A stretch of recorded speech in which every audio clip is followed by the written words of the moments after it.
Welcome to the Wholehearted Enneagram podcast, the Enneagram for real life.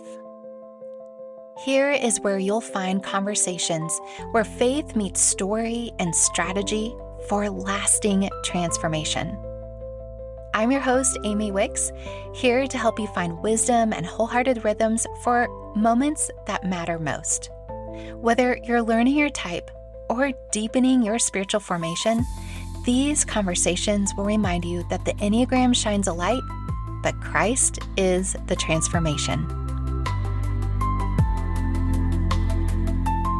Okay, for this Enneagram 7 month, I get to have the privilege of doing something a little bit different, a little bit extra, because, well, I'm a 7 and yeah, this is my podcast. So I thought I would bring a unique guest to this series.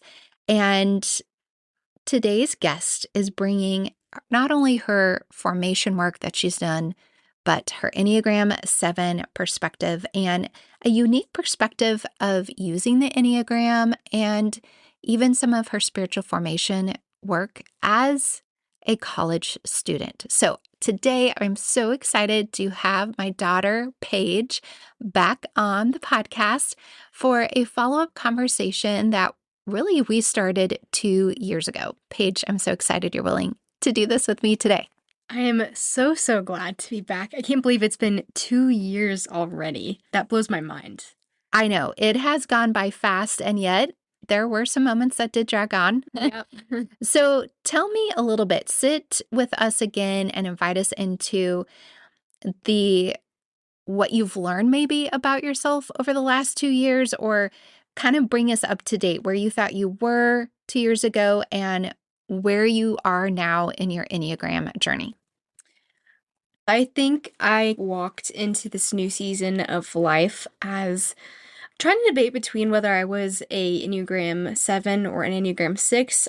When I was much younger, I did all the questions and stuff, and I was leaning towards being an Enneagram 7, which didn't surprise me because my mom and I are very similar in our love for spontaneity and for fun and for planning and thinking about the future. Yeah, the experiences. And lots of future thinking. Yeah, like being excited for both of those things. And then I think as I got older, my more maybe self-critical side came out, and more anxious. I got more anxious. And so I started thinking about, I know, maybe my 7 is a wing that happens to be very influential because my mom is a 7, and then we can be spurred on by each other in that way.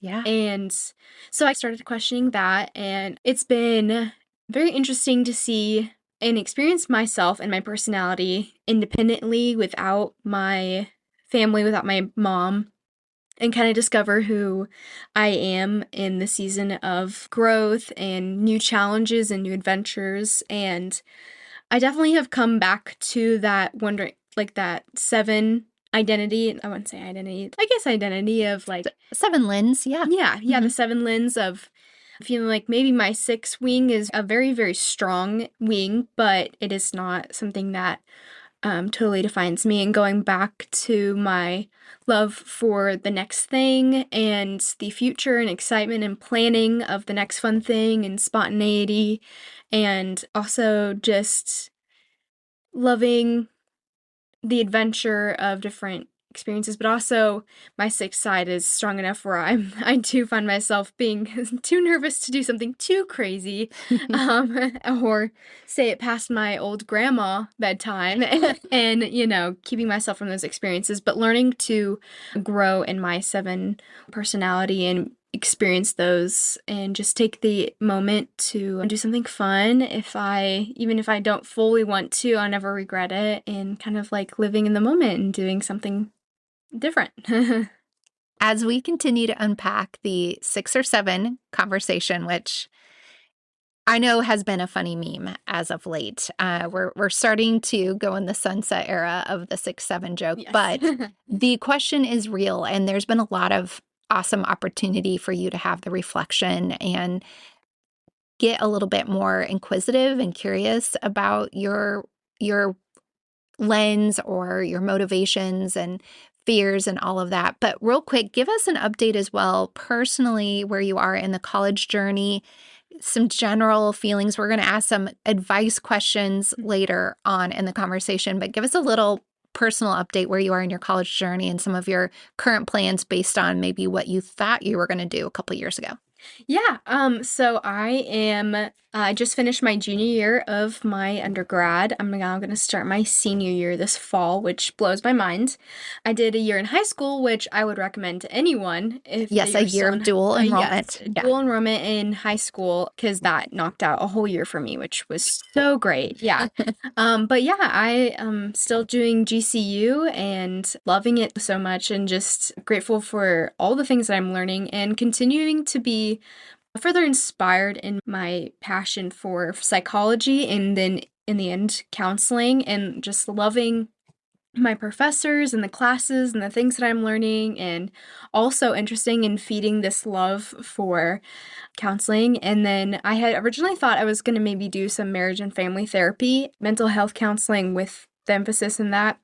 But with some guidance from my professors, and also some deciding that I don't want to do another 4 years of grad school. Great factor. Yeah, exactly. I'm thinking going to do just a mental health counseling master's and kind of get the basis degree so I can maybe be a school counselor, or I can do my own private practice or work with others, or do more beyond that. I'd love to do EMDR in the future. I think it's such a helpful therapy technique. And yeah, that's kind of where I am. Blown away that I have one more year of my undergrad left. It's amazing. And I just want to say, of course, I'm so proud of you. I think it's really wild that you had this inclination in your latter years of high school, which you did graduate early from high school as well. So it lends us to be where you'll be 22, have a master's, and be ready to go out in the world, which is youngish in that sort of realm. But you had this inclination, this desire to go this direction, and you've pretty much stuck to it. I think that's really phenomenal.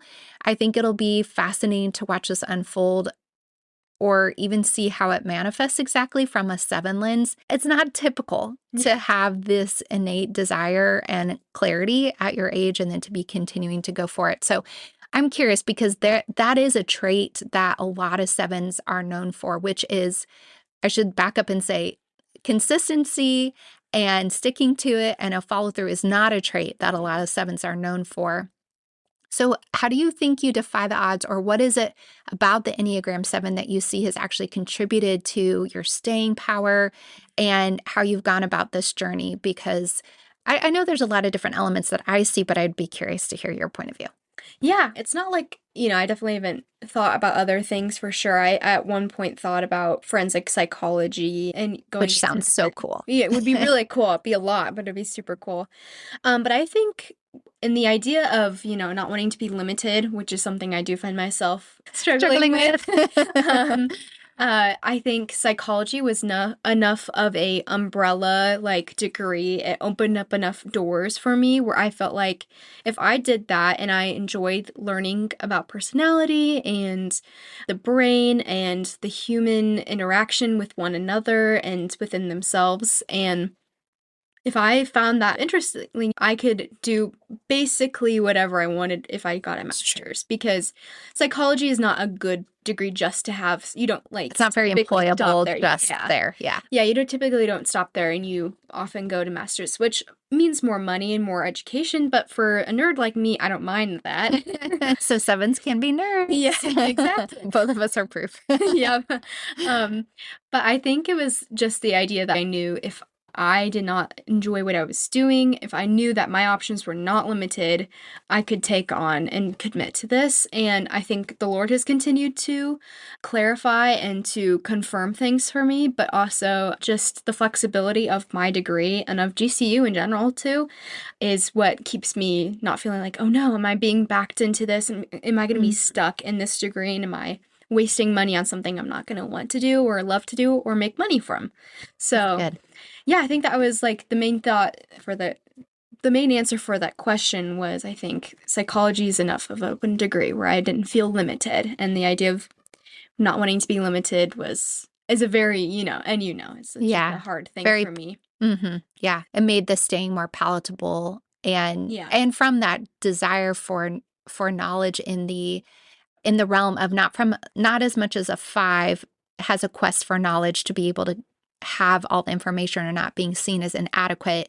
I think you and I pursue knowledge as a form of entertainment and Yeah. expansion and opportunity. And it's just interesting. And so there's a insatiable desire to learn more because it's exciting and exhilarating and fascinating. So Yeah. I just, as a side note, have really loved going back to school, Mm-hmm. reading Paige's notes. She's a beautiful note taker. So I've had so much fun geeking out and reading her notes from class that she shares with me. And we've even had time sitting down and drawing analogies from her psychology classes to Enneagram. And maybe someday we're going to do a whole series on tying the two together, which there's so many overlaps. But one of the things that I also wanted to speak to or give time to is the staying power that you have had to dig deep for as a 7 when you have been homesick or when you've maybe wanted to quit, not necessarily because of the hard of the coursework that has been true or the effort you have to put into it, the discipline, but the actual staying power, because there's been pain in this transition and there's difficulties with friendships or not, or lack of opportunity or opportunity. So maybe what's been a grounding rhythm or scripture, or how has your connection with the Lord even played into the staying through something that has been somewhat painful and not always easy? People who ask me, does she like it there? Is GCU good? And how's she doing so far away? And I'm like, it's amazing because I've seen her grow so much because she has stayed, even though it's hard, even though she's homesick. It's been that good to stay, but also I know it's some work you've done. Yeah. To be totally honest, I wouldn't say there's like a defining thing that has really helped me stay there. I think it's been a multiple things that have really encouraged me. I think first of all, my parents' encouragement to just, you got it, you're doing great, this is an experience for you, and like, we're proud of you. That is very encouraging to me, and that is something that drives me, I would say, every day. And then also my friends, when friendship is good, it is like they are truly some of my other favorite people besides my family. I would say I'm so grateful for the community I have there. And also, I love a rhythm of independence in some way. I think that is fun. Like, That's the good. experience is really fun.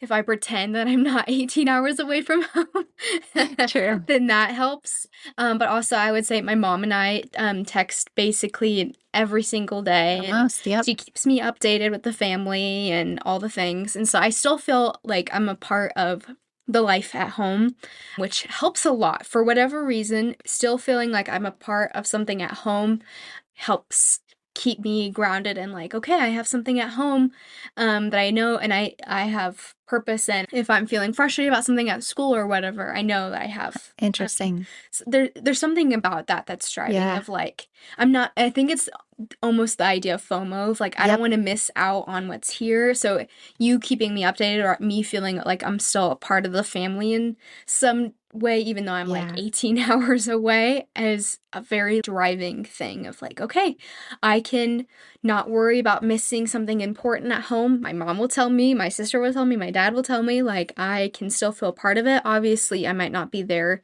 in body and experiencing these things for myself, but if I'm still somewhat a part of it, I don't know, it just feels grounding in some way. But yeah, and then I would say a last thing on that is it's been really fun to develop my own relationship with the Lord and my own rhythm with Him, and finding my time and being responsible for that, and taking accountability for what I do and how much time I spend with Him, and yeah, how I'm engaging with the Lord. And then also creating a church community and finding people at a church that I love to go to and get to serve in. And so I have a purpose there as well. So good. Yeah, those are kind of like the thoughts that come to my mind. Yeah. It was so interesting because I thought of this just even right before you said it, but that FOMO piece, and I think it's a little bit fresher in my mind as I have been editing again and again my book. The 10 edits it takes, I had no idea. I maybe would have said no to that process. But the theme of the 7th chapter is really the wrestle the 7 has with FOMO, in the sense of the 7 literally thinks that somehow they can be in more than one place at once. And so they, a 7, and even I've seen some of this with an 8, is maxing every moment out and spreading yourself so thin in order to not miss a thing and miss a moment, miss a person. And for you and I, we really value relationships. So not missing out on an aspect of relationship. And so I think it's interesting that the Lord gave me the bandwidth, the idea, the inspiration, or whatever, call it, like, to continue to keep you posted, and me having at least the gift to be able to communicate that. I know that's not easy for every parent because of time or bandwidth or skill set, but the fact that I can articulate and give you that gift of, hey, this is what's going on, so you can feel part of it, even though you're not here present, you can have a leg in each, world, exactly. Which is interesting, because I likewise feel that same. If I know what's happening, I feel like there's an extension of our relationship still happening. In some element. So That's kind of an interesting thought for a 7, or for someone who's listening that knows a 7, that is something that is constantly going on. Or I think the planning is, how can we do all the things, or be with all the people all at one time, and say no as little as possible. Because that's no fun. Okay, one thread of thought here, because you talked about getting involved in church community, getting to know the Lord better, nurturing that. Is there an aspect of God, or is there something you have found about God that you didn't know at 18, or you actually left home at 17, but that you know now that you maybe didn't know before, that has developed over the last 2 years, or that you're beginning to see? And it's okay if it's not fully formed. I'm just curious what has stood out to you. Yeah, honestly, it's he's your best friend, truly. Like, it's cheesy, but it's true. It's so true. It is like True. he will literally never fail you, and he is always present. And the idea of like being able to talk to him if I'm driving in the middle of Phoenix, some of the worst roads ever. Yes, they are a little scary. Downtown Phoenix is different. I know that I can like just be like, okay, Lord, I just need to chat for a little bit if no one's there to chat with me, and just like creating that personable relationship with him, and like that, creating that idea of friendship with him. Obviously, still respecting his godliness and his being my father, but kind of that one-on-one idea, and that everything will be okay. Like he truly helps give me determination. I think it's like, that's good, godly determination, because sometimes I'm like, can't do this anymore. Perseverance. I just want to be home. Perseverance. He truly like gives you that drive, and that gives me that drive and the perseverance to finish my paper, or get through the weekend. Get through my work shift, or get through a mailroom service hours. Get through painful things. Exactly. Can we just be honest? Sometimes they're painful. And things I don't want to do. Or like things I'm dreading, or get through the 4 weeks until I get to see my family, or I get to go home, or I get to go on this trip. So it's truly like seeing how the Lord provides, gives me perseverance, but I know I cannot do it by myself. And then sometimes I'll be like, wow, I can't believe that I just did that.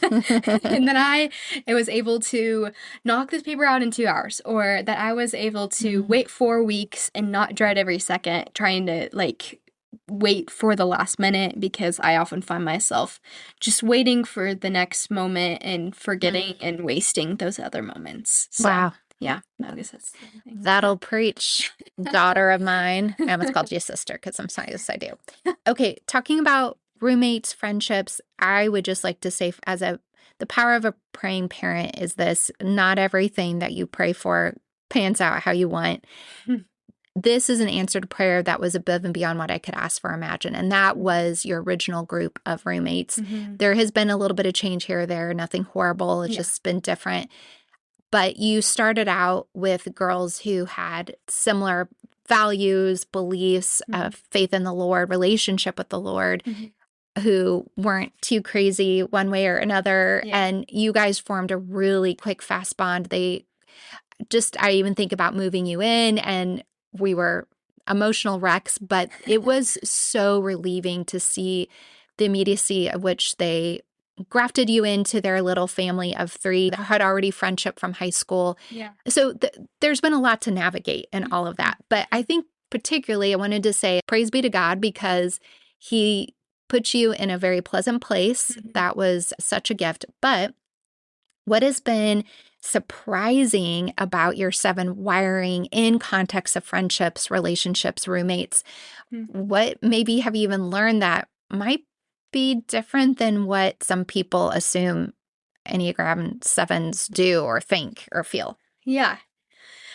I would say like that idea of fear of missing out on the moment with someone in their relationship that I have with them is something that, I'm like, oh man, I would love to hang out with her and I don't want to miss out. And even sitting on the couch and waiting for people to hang out if we're I watching love a it. movie, or even if it's just we're all scrolling together on the couch or all just watching a random show together. It's like Dance Moms or something.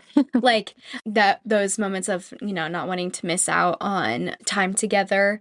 And also I would say they encourage me in my spontaneity sometimes, because I'm usually like, oh, I just want to be in bed, or I'm so tired, or I don't feel up for something crazy. And they do a good job of spurring me on in my spontaneity and getting out of my comfort zone.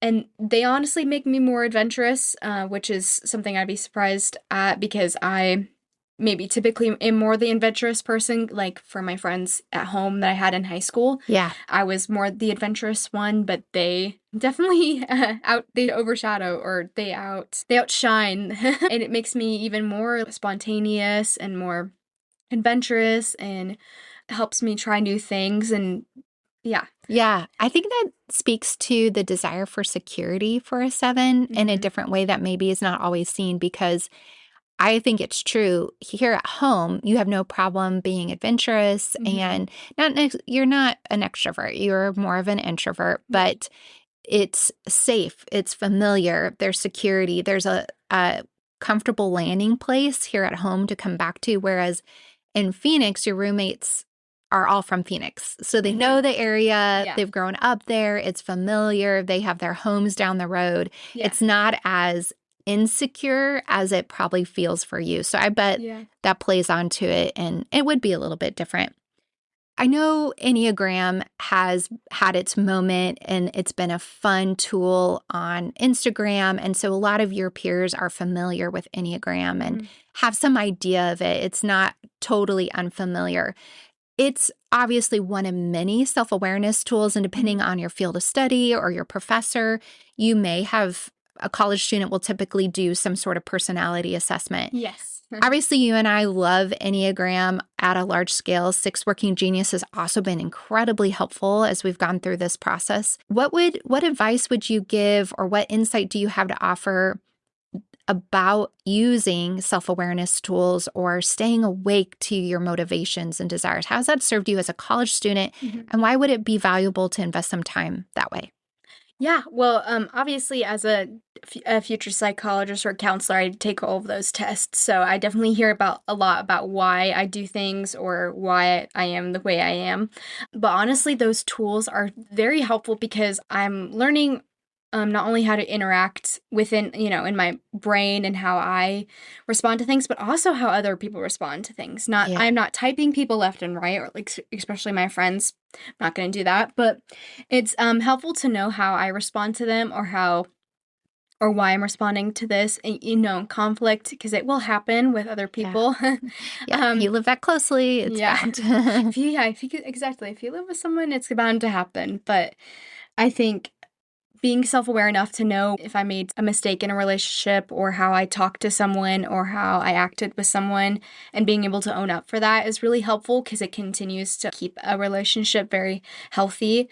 But it's such a helpful tool to know how I'm motivated to do my homework, or why am I so sloggy today? Why am I sad? Because I'm dreading tomorrow, and I'm feeling frustrated and feeling limited on my fun options or on all the things, or even when it comes to my food, if I'm not excited for dinner and I'm Yeah. feeling limited on my options, then I'm like not really motivated to do Yeah. much because I don't have the looking forward to a yummy meal that I would really love. But I would say like the being self-aware and knowing yourself, but also knowing how others might affect you or those little things is just very helpful It's huge. because even helps me in my classroom if I'm feeling overwhelmed or super anxious about something. I can usually get to the bottom of it, whether it's like something is heavy on my heart because I learned something very sad or I Right. had a bad interaction with people today and I'm like, why is my dude feeling so awful? And I'm like, wow, this relational issue is just having it's just Impact. yeah, Mhm. it's impactful more than I realize. So it's helping me realize things that I wasn't realizing, Yeah. those little details. I was like, oh, that makes so much sense why I'm so frustrated about this or why this is making me anxious or all these things. So I don't know. Yeah. Um, That's good. having my understanding myself also helps me realize how I interact with others and how others interact with me in some degree. So Yeah. yeah. That's really good. Really insightful. I want to turn the corner of the questions, a little bit of the theme to not only maybe it's a little bit more serious, but along the lines of giving recent graduates advice and maybe some insight that you have gained from these last couple of years. Because we just saw your sister Haiti walk across the graduating stage. I was just looking at videos and pictures, and it was a memorable moment. And I think it was an epic moment, actually, that will live in the history of the school. We won't do spoiler alert here right now. I'll just kind of talk in general terms. So it's fresh in our mind. So if you could, if she would sit with you and hear all the things that you'd have to say, that doesn't always happen with younger sisters. But if you think of the person who maybe just did, and maybe their mom is listening, and you could help them pass along some advice, what wisdom insight would you offer? Yeah, I think first of all, the summer after your senior year of high school can be super fun and awesome, and I would say make the most of it and make a lot of money, but also Yes. hang out with the people you love at home and spend those extra moments with the people you care about at home because unless you're 30 minutes away from the house, those moments are sometimes few and far between. So like Yeah, savor little those. change. I would say do a good job of also anticipating those college experiences, being excited and dreaming about your dorm room and preparing for all the fun things you're going to do, but also for all the learning you're going to do, and just for the experience itself. And I would say that coincides of living in the moment, but also do a good amount of anticipating Yeah. because it just builds up the experience because college is truly one of the funnest times you can have, even though there are lots of studying and homework things to do, Yeah. It's, Responsibilities, yeah, for you sure. do become an adult. I think there's so much joy and extra space and time in college that you won't get in the rest of your life. Yeah. So, Yeah. savoring that. Would But you say that versus maybe some dread that you had or fear around the leaving, or because, saying that advice in hindsight, was there a yeah. contrast for you that you wish you had anticipated it more, or you were glad that you anticipated as much as you did because it's met your expectations? Yeah, I would say I was glad I anticipated as much as I did because there was part of me that was not ready at all and couldn't fully wrap my mind around the fact that I was moving away from home. And so, Yeah, I because you definitely can't did. quite picture it. No, no, you really Yeah. can't. I did a good amount of dreading, if I'm being honest, and worrying about being anxious, I say is mostly what I was, is being anxious about the next step. But I looked at Pinterest at room ideas, and honestly, I looked at vlogs of other college goers Yeah, and like watched their experience to that like was kind of helpful. dream about mine. But yeah, I think it was a little bit of a both dread and Mm. anticipation, if I'm being totally honest. Yeah, But yeah, yeah, I was also really glad to pour time into connecting with my roommates. If you're living with someone you don't know, if they are engaging in conversation with you, to like really begin to build that relationship as much as possible. I was glad I got to know my roommates and somewhat before I got there, and then yeah. got to know them further as I now live with them. So, Right. but yeah, I think just for the incoming college student Yes. is to enjoy each moment at home before school and also in college, and to build a foundation of your own faith as well. So when you're there and you are left with, actually, the valedictorian speech had a good idea, touch on this a little bit of building your own faith foundation. And because college can be a very hard and challenging time and testing very much for your own personal faith. And if you can begin to build that the summer of your senior year, even more if you have not yet. And he said, make your lukewarm faith just on fire for the Lord. Yeah.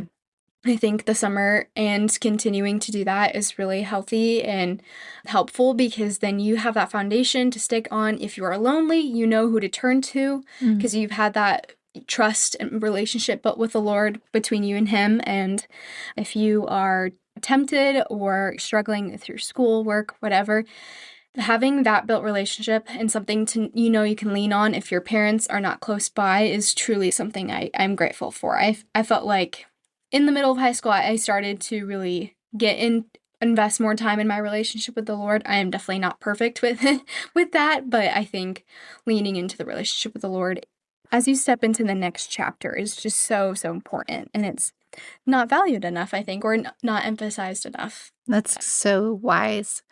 I think a friend who's listening as a mom could be encouraged to hear you can still inspire your child to dig into the relationship with the Lord. And whether that's intentional conversations, meaningful moments that you share your faith or share your spiritual practices, encouraging them to do a Bible study together or join some sort of college group, even in this transitional liminal space that these few months are before launching, is just know there's still so much that you can do to encourage your young man or young woman's faith. And then maybe you are listening because your parent sent you this conversation. I would just hear Paige's true testimony of that is the best thing that you can do and nurture, whether you're dreading school, whether it's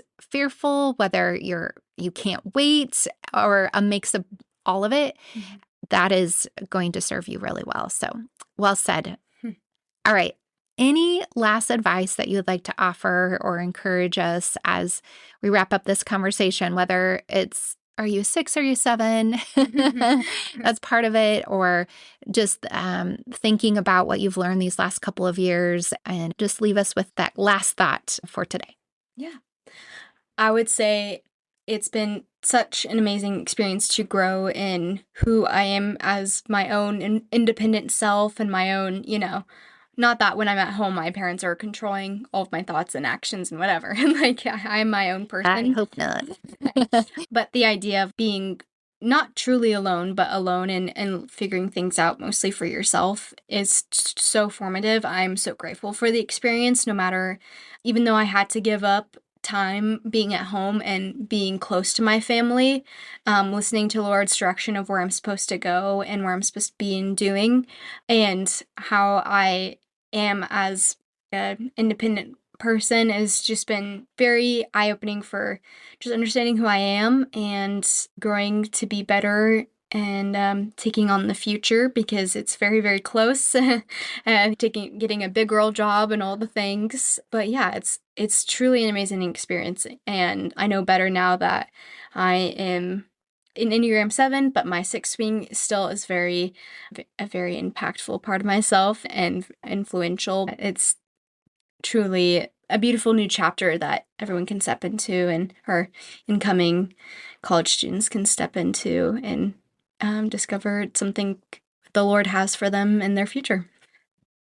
This was so great, Paige. Thank you for sharing a little bit and giving my friend who's maybe heard you before on the podcast a few different times. I'll link a few of those episodes so they can hear past conversations. But thanks so much for sharing. And I'm excited for a very eventful, spontaneous, and fun summer ahead.